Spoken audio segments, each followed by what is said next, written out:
internationale présente dans 21 pays, avec tout ce que ça peut représenter parfois comme manque d'humilité, pour ne pas dire d'arrogance. Vous avez surtout invité celui qui, au sein d'Orange, a le charge d'animer notre présence dans 21 pays de la zone Afrique-Moyen-Orient.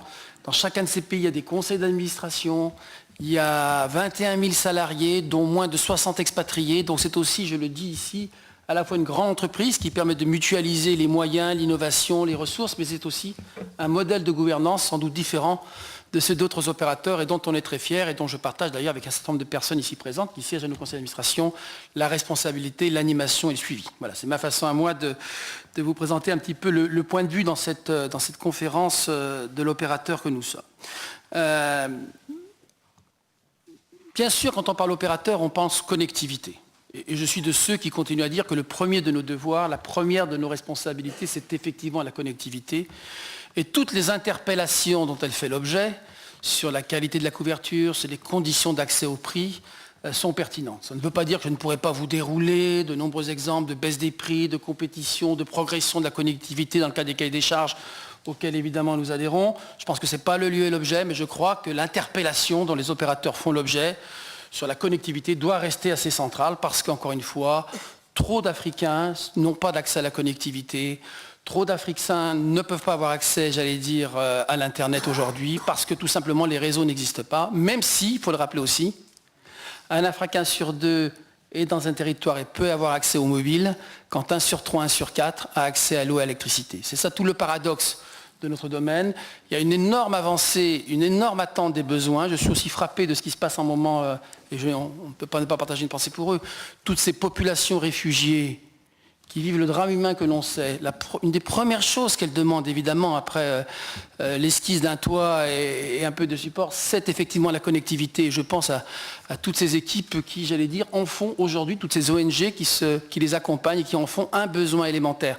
Tout ça pour dire très concrètement la prise de conscience, en tout cas il peut y avoir ambiguïté, sur la responsabilité qu'est la nôtre sur ce segment de la connectivité.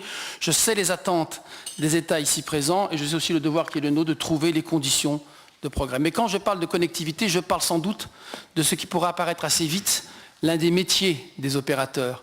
Mais de plus en plus, nous sommes interpellés, et notre conférence en est vraiment un témoignage, sur le nouvel enjeu du métier d'opérateur. C'est comment accompagner le développement des usages.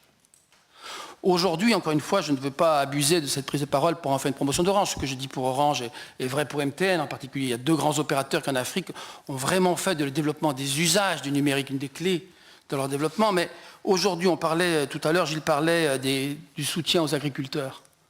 Sait-on aujourd'hui que 600 000 agriculteurs ont recours régulièrement au service d'Orange pour des conseils sur l'évolution des prix, ça a été dit, sur l'évolution de la météo, sur les conseils pour planter des nouvelles cultures, quand des conseils leur ont été délivrés pour opter pour une nouvelle culture compte tenu du changement des conditions climatiques.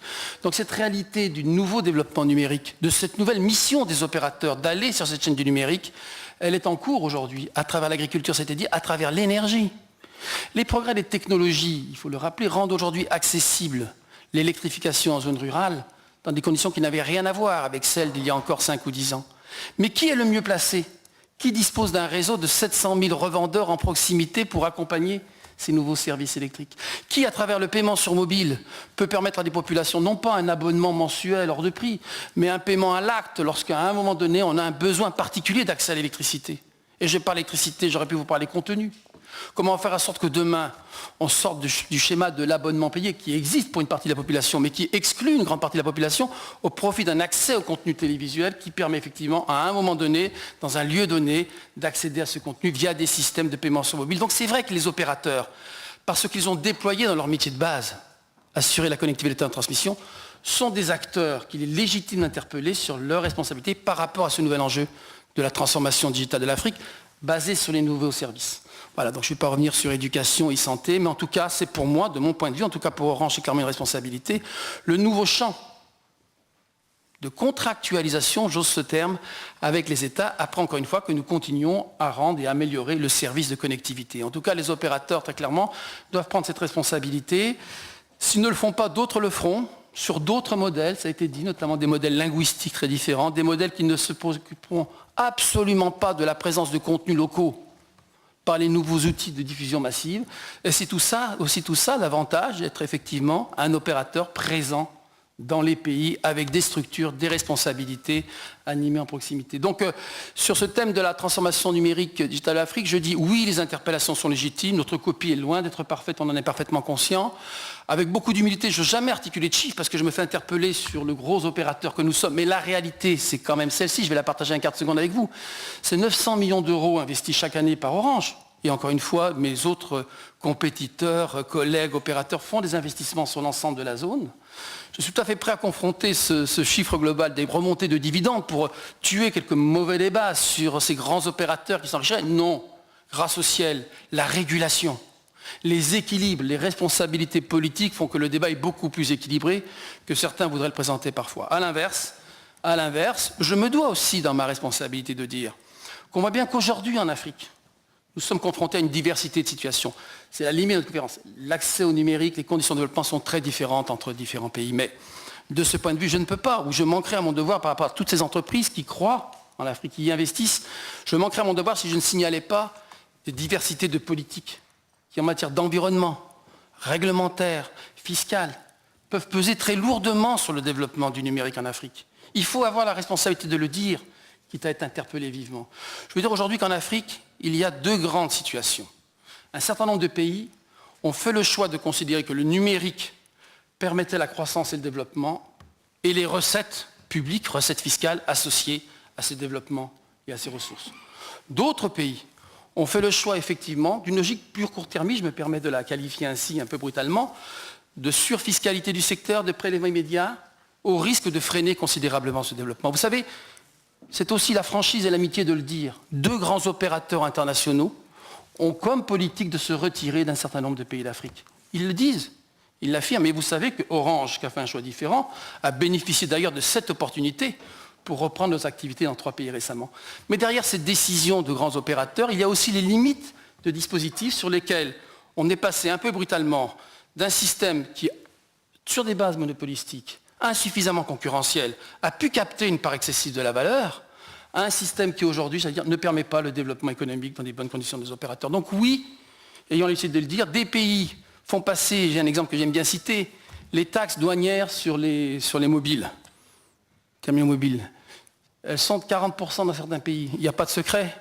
Les mobiles et les smartphones arrivent dans ces pays.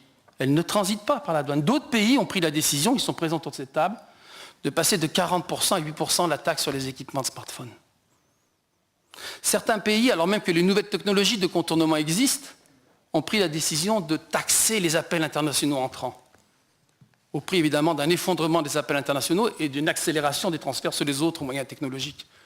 Donc je dis que le rôle d'un opérateur, il est à la fois de rendre des comptes, de s'inscrire dans les logiques, j'allais dire, de chacun des pays, d'être extrêmement attentif aux attentes de la population. Il est aussi de dire en responsabilité les logiques de moyen et de long terme qui sont indispensables à une industrie qui s'inscrit dans des besoins de financement, d'investissement aussi lourds que celui des télécoms, appellent à un cadre clair, transparent, je me permets aussi de le redire, transparent, clair et stable dans lequel se déroule aussi le débat. On y arrive dans beaucoup de pays et c'est la bonne nouvelle, dans certains autres c'est plus difficile et je crois qu'il faut qu'on y soit attentif. Une fois que je vous ai dit notre disponibilité, notre devoir sur la connexion, notre responsabilité pour aller sur la transformation numérique, sur des nouveaux applicatifs, des nouveaux usages. Une fois que je vous ai dit le besoin d'un cadre clair, équilibré, transparent, je voudrais conclure en disant 2 choses. Les plus gros risques de fracture que nous vivons en ce moment et sur lesquels les opérateurs doivent travailler avec les États de manière prioritaire, il y a la question des compétences. Il serait assez insupportable que sur un domaine nouveau comme celui du numérique, on reproduise le schéma du passé, où la valeur ajoutée est construite en Europe ou sur d'autres continents et est transférée vers des applicatifs dans des pays, j'allais dire, sans qu'on prenne le soin de développer sur place la valeur ajoutée liée aux compétences humaines. Ce qui se passe en ce moment où on développe des centres d'excellence sur le numérique, où on ouvre des écoles, où via des MOOC et des nouvelles technologies, on permet au plus grand nombre d'accéder, est un élément absolument clé. Ces centres d'excellence sur les compétences digitales qui forment au métier du digital, qui permettront effectivement à l'emploi digital de bénéficier à ces pays, est pour moi un des rendez-vous clés de tous les responsables que nous sommes. Il faut le faire vite, parce que les besoins arriveront très vite. Les destructions d'emplois dans des métiers traditionnels vont malheureusement aussi se produire dans le cadre de la transformation numérique. Il est donc important, sur le champ des compétences, de ne pas baisser la garde. C'est une de nos responsabilités les plus importantes. Et puis le deuxième, c'est l'enjeu de la cybercriminalité. Elle a été très présente au cours de ces 2 jours et demi de colloque.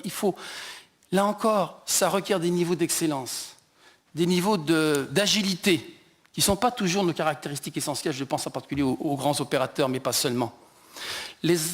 Cet enjeu de sécurité, si on ne mutualise pas les moyens dont on se dote, si on ne crée pas cette agence de la sécurité dont on parle ensemble, alors effectivement l'Afrique pourrait vivre, du côté du développement du numérique, un autre frein considérable, avec des risques associés. Je pense évidemment à tout ce qui se passe du côté de l'inclusion bancaire, via le paiement sur mobile, entre autres, et puis la protection des données auxquelles les populations ont droit, comme c'est le cas en France. C'est quelques-uns des items qui montrent à la fois la pertinence et l'enjeu de ces espaces de dialogue, la nécessité de bien pointer avec lucidité les fractures et les risques auxquels on est confronté, et les nécessités de progresser encore notre organisation commune pour y répondre, y faire face, avec le maximum d'efficacité et de célérité. Monsieur le Président, je vous remercie.